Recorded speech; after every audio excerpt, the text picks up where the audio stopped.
చేస్తే జీవితం ఆనందమురా. అయ్యో మధు ఓ మధు. ధ్యానం శరణం గచ్ఛామి. ధ్యానం మనసులోని చీకటి పోగొట్టి జ్ఞానజ్యోతిని వెలిగించునురా. ఉదయాన్నే లేచిన వెంటనే ఉరుకులు పరుగులు ఎందుకురా? 5 నిమిషాలు కళ్ళు మూసి మనసును చూడు మనిషి. ఆలోచనలు అలలైతే ధ్యానమే నిశ్శబ్ద సముద్రమురా. మనసు ప్రశాంతమై నిలిచినప్పుడు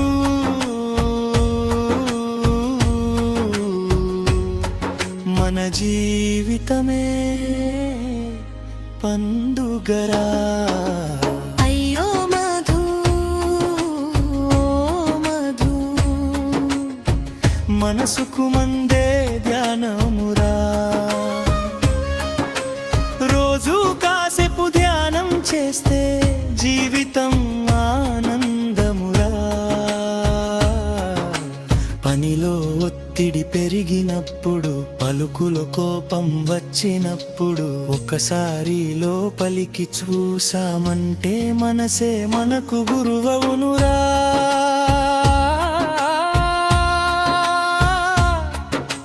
కోపం తగ్గే, కలతలు పోయే, కరుణ మనలో మొలకెత్తే, మన ఇంటిలో శాంతినిదే. ప్రతి హృదయంలో పూలు పూసే. డబ్బు వెంబడి పరుగెత్తిన శాంతి దొరకదు లోకములో. బయట వెతికే ఆనందమంతా మనలోనే ఉందని తెలుసుకో. అన్నం ఎంత ముఖ్యమో జీవనానికి, శ్వాస ఎంత ముఖ్యమో ప్రాణానికి, అలాగే ధ్యానం ముఖ్యమురా మనిషి సంపూర్ణ జీవనానికి.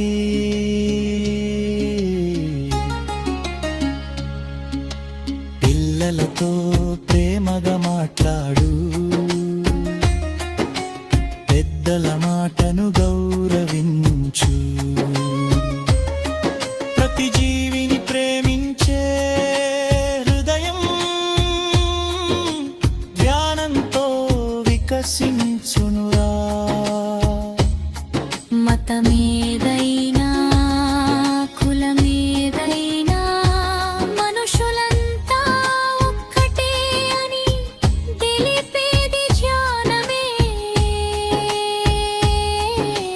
ప్రేమ కరుణను పంచేది ధ్యానమే. ధ్యానమే మనకు మార్గమురా. రారా అన్నా, రారా తమ్ముడా, రారా అక్క, రారా చెల్లెమ్మా. ప్రతిరోజు కొంత సమయం కేటాయించి శ్వాస మీద ధ్యాస పెడదాం. ధ్యాన మార్గంలో నడుద్దా. మనసు మారితే జీవితం మారేనులే. జీవితం